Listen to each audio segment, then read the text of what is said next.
History की पिछली class में हमने अध्ययन किया था मगध साम्राज्य का उत्कर्ष कैसे हुआ, कौन कौन से शासक हुए, और उसके बाद अगला जो साम्राज्य बना, महत्वपूर्ण साम्राज्य बना, वो था मौर्य साम्राज्य। लेकिन इस मौर्य साम्राज्य के बनने के पूर्व भारत पर दो आक्रमण हुए।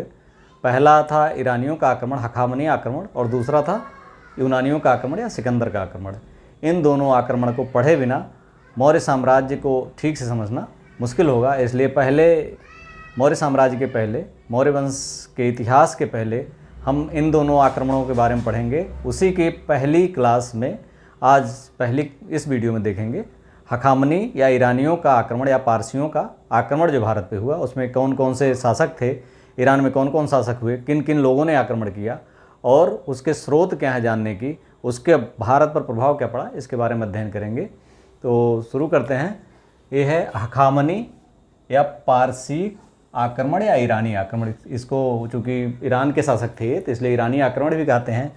हखामनी इसलिए कहते हैं कि जो इस वंश का संस्थापक था वो हखामनियस था। हखामनियस के नाम से इसका हखामनी राज्य पड़ा।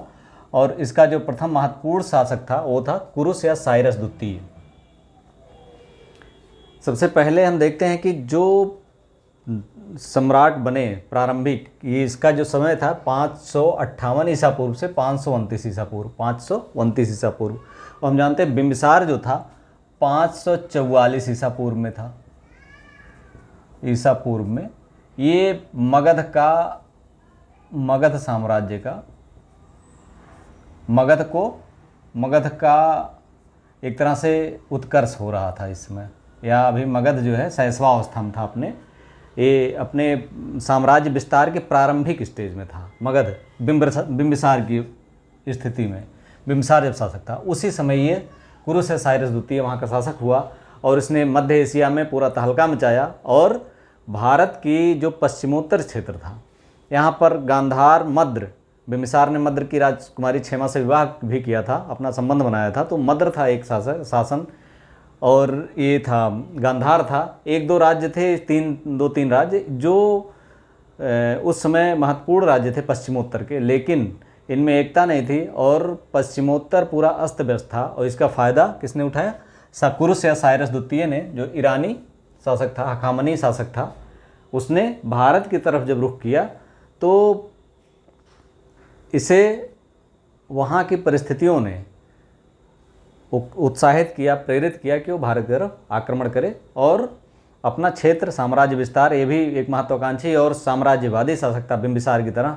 बिंबिसार अपनी शैशवावस्था में था, लेकिन इसने जो है काफ़ी बड़ा साम्राज्य बना लिया था और भारत की तरफ इसने आक्रमण किया। इसके जो आक्रमण करने के हैं दो मत हैं। एक तो मानते हैं कि इसने भारत पर कभी आक्रमण नहीं किया है, और दूसरा जो मानता है ग्रुप, वो मानता है कि इसने भारत पर आक्रमण किया और सिंधु के पश्चिम वाला क्षेत्र, सिंधु नदी के पश्चिम वाला क्षेत्र इसने अधिग्रहित किया, जो इसके साम्राज्य का एक प्रांत बना। इसमें भी दो मत हैं। एक तो पहला तो कुरुस या साइरस द्वितीय ने पहला जो मार्ग चुना, पहली बार जो आक्रमण किया, उसने जेड्रोसिया के रेगिस्तान से होकर मार किया। अब यहाँ देख सकते हैं, ये है अरब सागर है ये, और ये सिंधु नदी है। सिंधु नदी ये सोते हुए सिंधु नदी का मुहाना है जो अरब सागर में गिरता है, पाकिस्तानी क्षेत्र पड़ता है, उसका भारतीय क्षेत्र है। और ये जो मार्ग है ये देख सकते हैं आप, इसके नीचे ये रेगिस्तान है, जेड्रोसिया का रेगिस्तान है। सबसे पहले उसने इस मार्ग का अनुसरण किया, लेकिन जेड्रोसिया के रेगिस्तान में उसकी पूरी सेना, इस रेगिस्तान में उसकी पूरी सेना नष्ट भ्रष्ट हो गई। केवल 7 सैनिक जिंदा बचे। 7 सैनिकों के साथ वो वापस गया।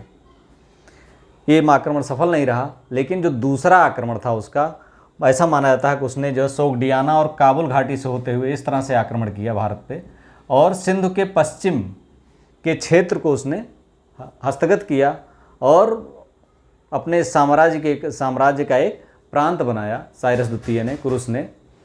तो इस तरह से एक कह सकते हैं कि जैसे जो स्रोत मिलता है इसमें नियारकस जो उसका सेनापति था सिकंदर का, इसका स्ट्रेबो एरियन में विवरण मिलता है, नियार्कस का विवरण का।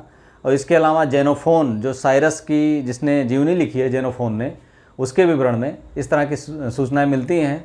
लेकिन यूनानी लेखक जो हैं, जिसमें मेगास्थनीज भी है, उसने लिखा है कि इस क्षेत्र से होकर के सोग्डियाना काबुल घाटी से होते हुए केवल यूनानी शासकों ने, सिकंदर और एक दो और शासकों ने ही आक्रमण किया है, और किसी अन्य शासक ने इधर से आक्रमण नहीं किया है।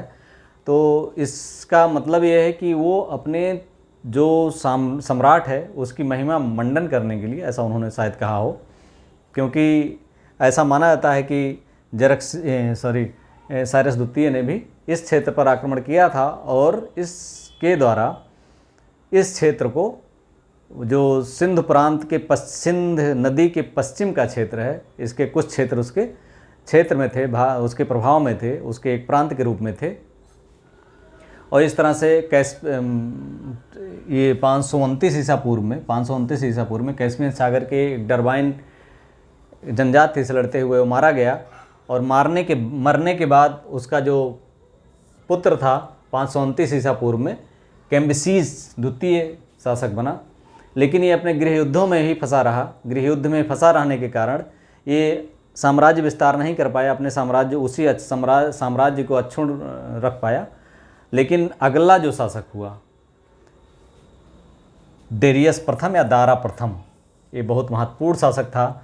हखामनी या पारसिक शासक बहुत महत्वपूर्ण था। इसने 522 ईसा पूर्व से 486 ईसा पूर्व तक राज्य किया, और इसके बारे में हम बहुत महत्वपूर्ण जानकारी प्राप्त करते हैं। इसका कारण है कि जैसे हम मौर्य साम्राज्य के बारे में पूरी जानकारी नहीं प्राप्त कर पाते अगर अशोक के अभिलेख ना मिलते। इसी तरह से इसके दारा प्रथम के भी अभिलेख 522 से 486 ईसा पूर्व तक इसने शासन किया था। जो अभिलेख इसके मिले हैं बेहुस्तून, पर्सिपोलिस और नक्शे रुस्तम। बेहुस्तून अभिलेख का जो समय है 520 ईसा पूर्व से 518 ईसा पूर्व। पर्सिपोलिस का जो समय है 518 से 515 ईसा पूर्व, और नक्शे रुस्तम का जो समय है 515 ईसा पूर्व। ये तीनों अभिलेख इसके समय के बहुत महत्वपूर्ण अभिलेख हैं, और तीनों अभिलेखों के द्वारा हम उसके क्षेत्र के बारे में जानकारी प्राप्त करते हैं। जिसमें जो बेहुस्तून अभिलेख है इसमें दो क्षेत्र मिलते हैं, सतगु और गदर, जो उसके साम्राज्य की जो डियोडोरस है वो बताता है कि इसके साम्राज्य में 20 प्रांत थे, और ये प्रांत उसके क्षेत्र में थे। इसके अलावा बेहुस्तून अभिलेख में सतगु और गदर, ये दो प्रांतों के नाम मिलते हैं, जिसमें सतगु मतलब सप्त सिंधु, और गदर मतलब गांधार। और पर्सिपोलिस और नक्शे रुस्तम अभिलेख में हिंदू का लेख मिलता है। हिंदू मतलब सिंधु घाटी। पर्सिपोलिस और नक्शे रुस्तम में हिंदू का उल्लेख मिलता है, जो सिंधु घाटी के मतलब है, सिंधु घाटी जिसका मतलब है।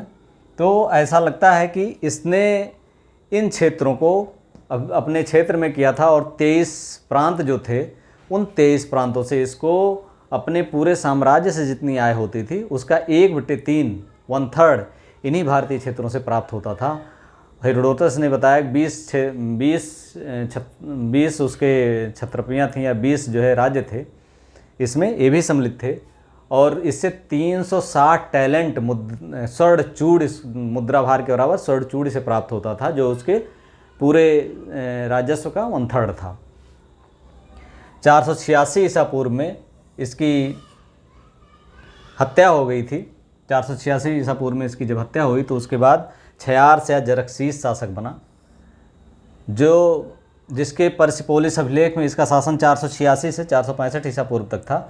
इसके पर्सिपोलिस अभिलेख में गंधार, सतगु और सिंधु का उल्लेख है, जो कि इस बताता है कि इसने अधिक अपने साम्राज्यवादी नीति का उतना प्रसार नहीं कर पाया, लेकिन अपने पूर्ववर्ती से प्राप्त जो साम्राज्य था उसको उसने अक्षुण्ण रखा, और एक साम्राज्य को अक्षुण्ण रखने में सफल रहा। इसके बाद उसका पुत्र अंतरजरक्सीज प्रथम तथा द्वितीय शासक बने, जो 465 से 425 ईसा पूर्व तक और 425 से 359 ईसा पूर्व तक रहे। और अगला जो महत्वपूर्ण शासक हुआ दारा तृतीय, 360 से 330 ईसा पूर्व तक। इसका महत्व इसलिए है कि इसने जब सिकंदर ने आक्रमण किया तो सिकंदर के आक्रमण के समय इसने पूर्वी और पश्चिम सिंध से किराए पर सैनिकों को लिया था और सिकंदर के विरुद्ध लड़ने के लिए। और अर्बेला के युद्ध में हालांकि ये बुरी तरह हार गया, 331 ईसा पूर्व में हुआ था, और अर्बेला के युद्ध में 331 ईसा पूर्व में हार गया था, 330 ईस्वी में इसकी मृत्यु हो गई और पूरा हखामनी साम्राज्य छिन्न भिन्न हो गया। इसके जो सबसे महत्वपूर्ण प्रभावों के बारे में अगर देखें हखामनियों के आक्रमण के, तो सबसे महत्वपूर्ण प्रभाव है कि जो यूनानियों को भारत के जो पश्चिमोत्तर में जो लचीली व्यवस्था थी या फूट थी या अच्छा एक सुदृढ़ एकीकृत व्यवस्था नहीं थी, उसके बारे में जानकारी ईरानियों से ही प्राप्त हुई। दूसरा, जो समृद्धि थी भारत के बारे में, उसकी उस समृद्धि के बारे में ईरानियों ने इनको बताया, यूनानियों को। पहला तो ये हुआ प्रभाव में, यूनानियों का जो ज्ञान था भारत के बारे में वो ईरानियों से मिला। दूसरा था दारा प्रथम का एक सेनापति जो नौसेनापति था स्काइलेक्स को इसने जो है सिंधु नदी से होते हुए उसके मुहाने तक की खोज करने को भेजा और 30 महीने तक मुहाने के बाद समुद्र में 30 महीने यात्रा करने के बाद अब मिस्र के बंदरगाह तक पहुंचा और वहां से उसने एक मार्ग खोजा पश्चिम तक जाने का और इस मार्ग का अनुसरण बाद में जो है नियार्कस आदि ने किया था। तो ये बहुत महत्वपूर्ण खोज थी इसके बारे में। और बाद में सिंधु के मुहाने तक का पर आक्रमण करके दारा प्रथम ने उसको अपने अधिगृहित किया था। भाषा के संबंध में जो एक प्रभाव भाषा पर पड़ा, अरमाइक और खरोष्ठी लिपियाँ ईरानी लिपियों से प्रभावित हैं और ये पश्चिमोत्तर में उसमें प्रचलित थीं। दूसरी जो है उसमें उसकी भाषाओं में जैसे दिपि राजाज्ञा के लिए प्रयुक्त होती थी, दिपि तो उसके लिए लिपि शब्द का प्रयोग अशोक के अभिलेखों में मिलता है। इसी तरह से निपिष्ट शब्द के लिए लिखित शब्द मिलता है। ये जो प्रभाव पड़े उसके अभिलेखों में साथ सीधे दिखता है। दंड स्वरूप जो ईरानियों में सिर मुड़ाने की प्रथा थी, वो प्रथा भी चाणक्य ने इसका उल्लेख किया है, तो वो प्रथा भी वहीं से प्राप्त हुई लगती है। इसके अलावा जो चंद्रगुप्त मौर्य का प्रासाद था, सहस्रों स्तंभों सैकड़ों स्तंभों वाला राजप्रसाद था, जो सूसा एक वेतना के महल की बराबरी करता था, उससे अच्छा था। उस महल में स्तंभों की परिकल्पना ईरानी महलों से ईरानी स्तंभों से की जा सकती है। इसके अलावा कुछ विद्वान जो अशोक स्तंभों की पालिश और उसके स्ट्रक्चर के बारे में भी वहाँ से प्रेरित मानते हैं, लेकिन इसमें सबसे बड़ा भेद ये है कि ईरानी स्तंभ जो थे कई खंड जोड़ के बनाए जाते थे और अशोक के स्तंभ एकाश्म थे या एक ही खंड के बने होते थे। और इसकी पालिश तैयार करने की प्रथा ईरानियों से कहीं पहले भारत में थी, तो इसलिए इसको नहीं स्वीकार किया जा सकता है, लेकिन कुछ विद्वान इसको मानते हैं कि इस पर प्रभाव था। इसके अलावा जो अभिलेख लिखने की प्रथा है, अभिलेख हम देखते हैं कि यहाँ पर बेहुस्तून, पर्सिपोलिस, नक्शे रुस्तम अभिलेख हैं। ये अभिलेख लिखने की प्रथा, स्तंभों पर अभिलेख लिखने की प्रथा अशोक के समय जो आई वो ईरानियों से प्रेरित है और यहाँ तक कि लिखने की जो भाषा है वो भी प्रेरित है। जैसे जो वहाँ का सम्राट है दारा प्रथम था, उसने वो लिखता है सम्राट दारा इस प्रकार कहता है। अपने अभिलेखों की शुरुआत, स्तंभों पर अभिलेखों की शुरुआत ऐसे करता है, सम्राट दारा इस प्रकार कहता है। और भारत में अशोक के जो अभिलेखों की शुरुआत होती है वो होती है देवताओं का प्रिय, देवनाम प्रिय, प्रियदर्शी राजा इस प्रकार कहता है। तो स्पष्ट है कि इससे सीधा प्रभाव पड़ता है। और भारत पर जो यूनानियों के आक्रमण थे, जो उसका मार्ग था, वो मार्ग संभवतः कहीं न कहीं ईरानियों द्वारा एक बार इसको सर्च करके या ईरानियों द्वारा आक्रमण के फलस्वरूप उसकी कमियों को, उसकी अच्छाइयों को, उसकी बुराइयों को, उसके नुकसान को देखते हुए सिकंदर ने इसको फॉलो किया था और अंततः सफल रहा था। और ईरानियों ने, जबकि पहली बार यहाँ हम देखते हैं कि कुरुस या साइरस द्वितीय ने जब आक्रमण किया था जड्डोसिया के रेगिस्तान से होते हुए, तो वो असफल रहा था। इसलिए जो है जब नियार्कस को उसने सिंधु भेजा था तो सिंधु नदी के मुहाने से होते हुए समुद्र के रास्ते भेजा था उसने, ना कि जड्डोसिया के रेगिस्तान से। इस तरह से इस आक्रमण के द्वारा भारतीय क्षेत्रों को विदेशियों से जो आक्रमण का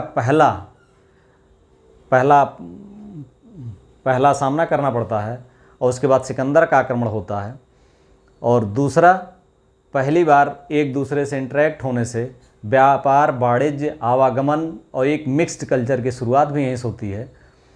तीसरा, जो इस क्षेत्र की जो शासक थे, पहले ईरानी आक्रमण के बाद में यूनानी आक्रमण के बाद जो इस क्षेत्र के शासक थे, जो उनकी रही बची खुची शक्ति थी, वो छीड़ होती है। और बाद में जब चंद्रगुप्त मौर्य ने पश्चिमोत्तर पे आक्रमण किया तो इनके पास इतनी क्षमता नहीं होती कि उस ठीक से प्रतिरोध कर पाएँ और सीधे मौर्य साम्राज्य में सम्मिलित हुए। एक भारतीय साम्राज्य बनाने में भी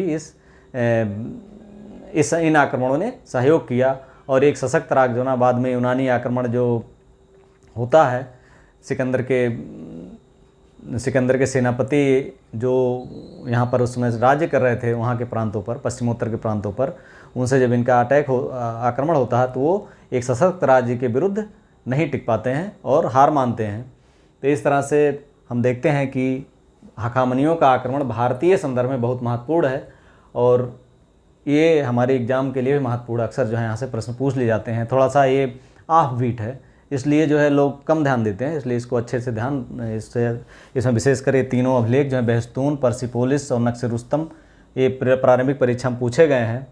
और इसके अलावा डेरियस प्रथम, दारा प्रथम के बारे में, कुरुस या साइरस द्वितीय के बारे में और स्काइलेक्स जो उसका नौसेनापति था दारा प्रथम का, इसके बारे में, ईरानियों के आक्रमण के समय के बारे में, अरबेला के युद्ध के बारे में, ये सब बार बार एग्जाम में आए हुए हैं, इसलिए इसको पूछ लीजिए और इसके ठीक से तैयार कर लीजिए। इसके अलावा जेड्रोसिया, इसको मकरान तट कहते हैं, अराकोसिया, कंधार, पेरिपेमिसदेई, काबुल, ये इसका जो नाम था उस समय, इस समय क्या नाम है इससे पूछा था। पेरिपेमिसदेई को काबुल बोलते थे, पेरिपेमिसदेई काबुल था, अराकोसिया कंधार था, जेड्रोसिया मकरान था, सिकंदरिया गजनी था।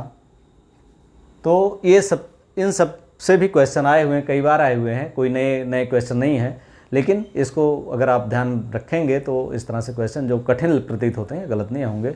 वीडियो अगर अच्छा लगा हो तो like, subscribe and share. Thank you for watching.